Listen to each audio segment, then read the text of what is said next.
welcome to my sewing room. First of all, before we start to finish up these cute little shirts, I wanted to show you I moved my sewing room around a little bit. I still have all of the same thread on the wall. I have this great big huge bucket back here, if you can see it, full of scraps, which I want to get into something that's not quite an eyesore, but I'll work on that next. And I moved my big embroidery machine back here, so it's behind me, so you'll be able to see that. And then my sewing machine is over here to the side, and I really like it. It gives me a lot more space to be able to move around, so that's probably what you'll be seeing, and you won't see my piles of fabric behind me anymore. So anyway, so let's go ahead. I have worked on these shirts a little bit off camera. I got the sleeves on this one, and I got the sleeves on this one. I really like the way it came out. What I'm going to do right now, before I start to put the front placket on there, is I'm going to take both of these, and I know at the beginning of this video I said I wasn't going to serge on both of them, but I'm going to. Because I just want to do a little teeny tiny hem. So I'm going to serge all the way around the bottom of this one, and I'm going to serge all the way around the bottom of this one. If you don't have a serger, you can just turn a little tiny bit up and then turn it again and do what they call a rolled hem, a small little hem. I don't ever do this with a rolled hem foot because, to be absolutely honest with you, it never works right, especially if you're going around a curved edge. So yeah, just turn it up once and then turn it up twice and then stitch it, and you'll get a nice rolled hem. But we need to serge this and turn it up and hem it before we put the placket on the front. So I'm going to go ahead and I'm going to do that, and then I'll come I'll meet you over at my sewing room, my sewing machine, which is over here. Okay, so I did just as I said. I went to my serger and I serged this edge. But let's say if I had not serged that edge. So here's my shirt hem, and what I could do is I could turn it once and then turn it twice. So I have a folded over edge, make it as flat as I can get it so it looks really nice, and then put it under the machine and move my needle over to the left so that my stitching would be right on the edge right here. So, and then I would just go ahead and top stitch that all the way around, turning it as I go. Probably should have put black thread in this.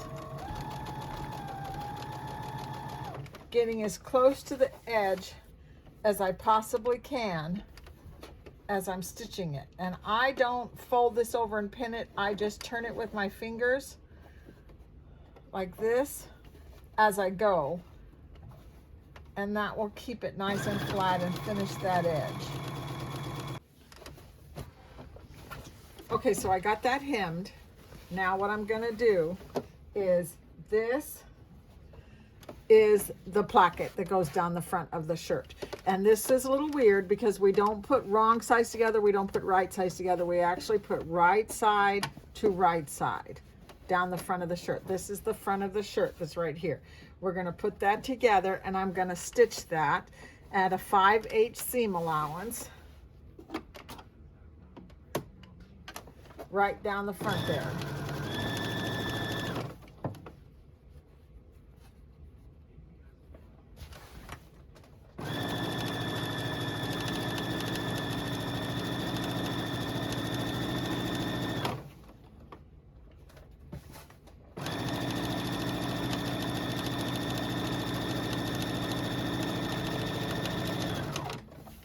And I'm going to do that with all 4 of the fronts, and then I'm going to take it over to the cutting table and press it open and show you what we're going to do next.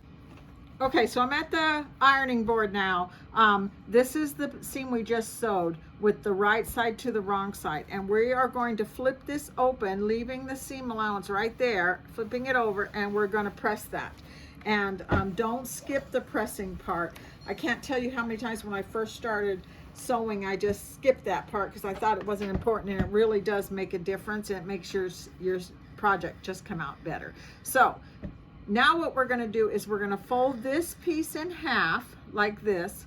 So we're folding it towards the seam, but we're going over just a little bit this way so that I can turn the seam allowance in like this. So we got two folds. We got one coming in and one going that way. And then I am going to take this to my sewing machine and I'm going to stitch right there across to sew that down so that I can flip it around. It's right on the edge of this hem, and then I'll cut the excess off, and then we'll turn it inside out. So this is the other shirt, and I did that. I sewed across the edge there. I pressed that little seam allowance down all the way across. Now I'm going to put my thumb in here, turn this up and flip it so it's onto the right side. Let's get this turned to the right side, and then this seam allowance that we folded over goes right up against this seam right here, so that it creates that placket, and we want it to hide that stitch there.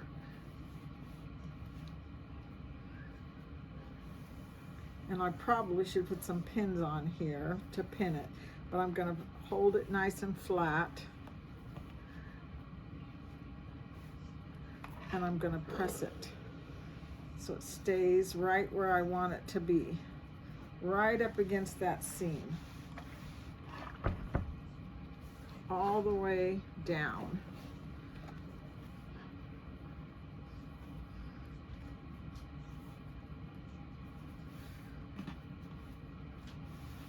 The front, and I have to do that on all four of the fronts for both shirts, and then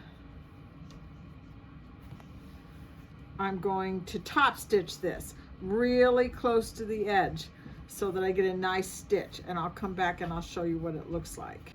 So here's the two front plackets on these shirts sewn down the front. And I'll try and get a little close-up that I can show you of the stitches on the top stitching, but that came out pretty cute, didn't it? And then here's the other one right here. And I realized while I was putting this placket on that I was going to do this in the little tiny squares that was here, and I don't know how I messed that up. So, but that's okay because it's already done, and I still think it came out really cute. Now we're going to put the collar in, and unfortunately I have to go to work. So I will see you in just a couple seconds, probably wearing something different. Okay, so we're ready to do the collar, and this one is a little bit more complicated than the other shirt pattern that I did before because it has a neckband that goes around it. It's kind of like a man's dress shirt. It's kind of a little more complicated for a little boy shirt, but I think it'll make a really cute shirt for them to be able to wear. So we do have to put this neckband on it, and we have to sew the collar and put it all together and put it on the shirt. So this is your collar piece. Wait a minute. These are your collar pieces right here. So I've got one that has interfacing on it and one that does not. You're going to turn them right sides together. And you're going to sew 5/8 seam allowance all the way around. And as you go up here to this, stop, take one stitch in the corner and then turn again and then go across. And then you'll have something like this one, which I've already sewn, and I did put that one little stitch there. Now what I do is I go ahead and cut this corner right there just to get rid of the bulk. And then we're going to open it like this. I'm going to put my thumb in here, fold this part down, fold this part down, and then we're going to turn the whole thing inside out like this.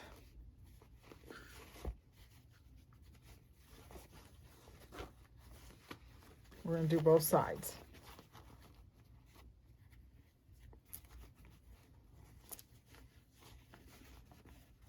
And if you have a a purple thing or one of those little plastic corner turners, you can put that in there. I forgot to bring one to the table, so I'm just going to use a pair of scissors. I have a big pair of scissors that aren't too sharp on the ends. If they're really sharp on the end, you're going to push right through, and then you're going to be mad. So just try and just push that corner out a little bit right there. And then let's do this side. My mother would be mad at me for using my scissors, but it is what it is. Okay, so we're going to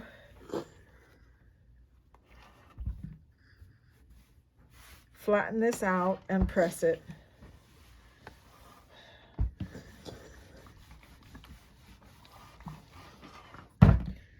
Let's just use a little bit of best press on this, just to, because I want to get this nice and flat.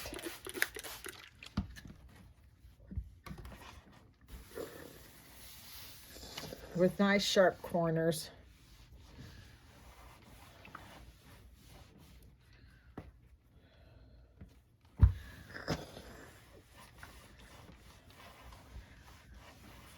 Okay, that looks pretty good. And now I'm actually going to go over to my sewing machine. I'm going to top stitch all the way around this, just a little scant, like 1/8 of an inch right up against the edge of the seam, just to finish that off. Okay, and then this is my little shirt, and this is the neckband that goes on it, and there's 2 pieces to the neckband, and you're going to put one on the edge of your neckline right here. You're going to stitch it right along the edge, and you're going to be very happy that you put that stay stitching right at the top of this neck, so when you go to pin this on, it doesn't move or pull out too big or anything. You want to make sure that you leave about a 5/8 seam allowance on this side and a 5/8 seam allowance on this side, because when we go to sew it, you're going to need that space right there so it comes out even. The other thing I do is I put the neckband against the feed dogs and put the neck of the shirt on top, so that as I stitch right here, I'm not going to accidentally sew a little pucker in right there. You really don't want that once you go to turn it. If you see a pucker, it just doesn't look very nice.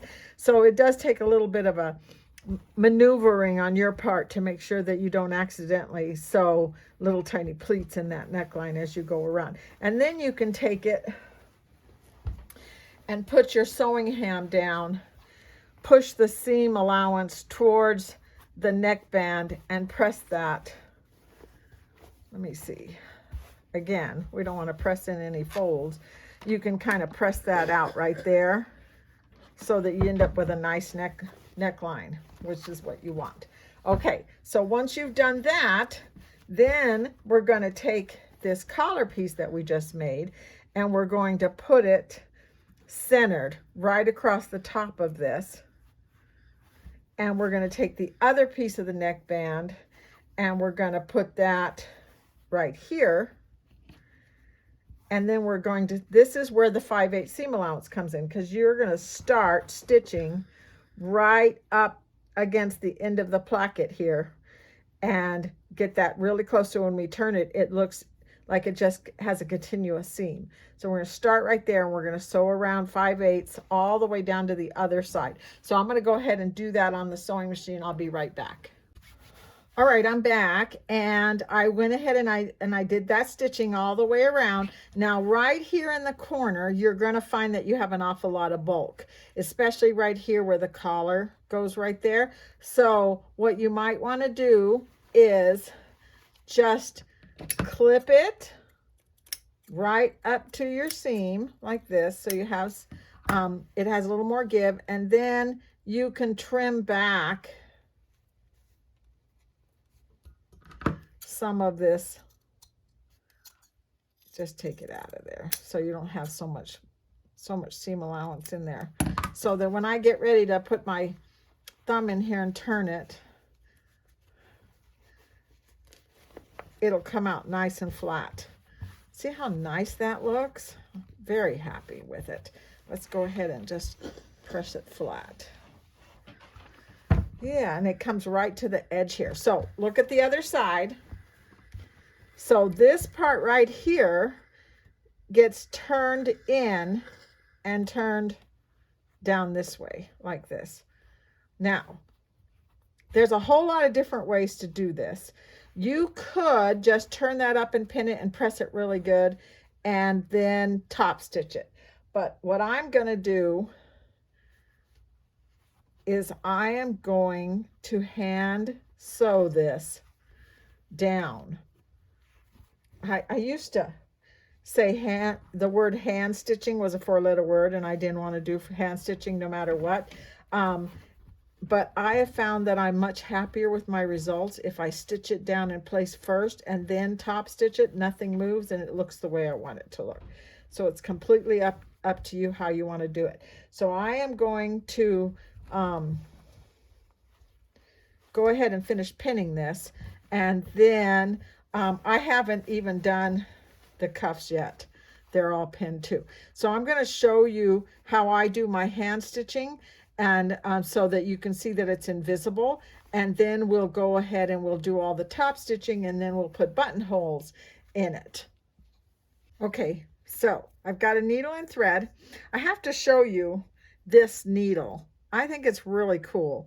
It has a little pink Teflon end on it. I bought it at work, and it's really supposed to be a binding needle, but it works really good for just about anything, and it just slips right through the fabric. So, and this is a really fine one, so it's tiny. So I'm left-handed, as you've already probably noticed lots. I'm going to hide the knot up inside the seam like this. Probably came too far over. I want to come all the way back over here, so I'm right at the edge there. Now, I don't do a whip stitch. I like to do a stitch that no one can tell that I did hand stitching on it, and it's called a ladder stitch. I'm going to take a sideways stitch into my seam allowance, and I'm going to pull it, and then I'm going to do a sideways stitch right on the edge of this fold. Then you're going to come straight across from where you just came out down into the seam allowance again. Don't go right into the shirt, because then it'll show on the other side. So we want to make sure we're getting in the seam allowance. And then we're going to do it again. We're going to go up into it like this. And then when you pull, let's do another stitch coming this way. And then when we come up this way, sideways stitch right into the fold. Then when you pull on your thread, it pulls it down and you can't see your stitches. You'd never even know that you did any stitching right there because there's no thread showing. We're going to do another one sideways this way and another one sideways this way. And then I'm going to work my way all the way across this collar doing that. And then after I do that, I'm going to take it to my sewing machine and I'm going to top stitch again, right from the end where I top stitched the placket. Just continue that stitch around this way, stop and turn, go up this way across the collar and across this way. I know I said just a few minutes ago when I did the collar I would top stitch it, but I didn't. And so now I'm going to do it as a continuous stitch all the way around. So you could do it either way, whichever way works best for you. But that's the way we're going to do it. I'm going to finish these cuffs the same way. I'm going to stitch them on the inside, and then I'm going to stitch this way and do a top stitch on that. And then I'll come back and I'll show you what I ended up with. Okay, so I'm all done. Took 3 whole videos to make this little shirt. It was a little bit more complicated than any of the patterns I've done before with the collar and the cuffs and the pockets and all the different things, but it really did come out really cute. As I said before, I kind of wanted to make this side the same as these little checks. That was my intention, but I messed it up, but that's okay because sometimes you make mistakes and they still come out cute. So I really like the way this little shirt came out. I put red buttons on it. I thought that would be really cute to go with the Lightning McQueen that's on here. And then here's my other little shirt. Again, I think it came out really cute. And I know that my great grandsons are going to just absolutely love this. I did not show you how I put the buttonholes on it. If you go back into some of my videos, I have two videos. I have one that's called Changing a Pattern and another one that's, I believe it's Brother Lesson number 3 or something like that, where I make a little apron and I show you how to do buttonholes. Buttonholes are one of those things that I probably have hated for 40 years, way back to the time when my son was a little boy and I was making him shirts. I never liked doing buttonholes, and even with the one-step buttonhole, they still can be a little bit of a challenge. If I can tell you just a couple of things that will make it a little bit easier for you is one, use a little piece of stabilizer or tissue paper or something on the back to make the sewing machine grip the fabric better as it goes through. The other one is if you have an issue going one direction with the buttonhole, turn it around and go the other direction. Sometimes, especially when you're going around the end of a cuff or something, it's the edge of the fabric that's causing problems. So sometimes you just have to turn it around and go the other direction and it'll work better.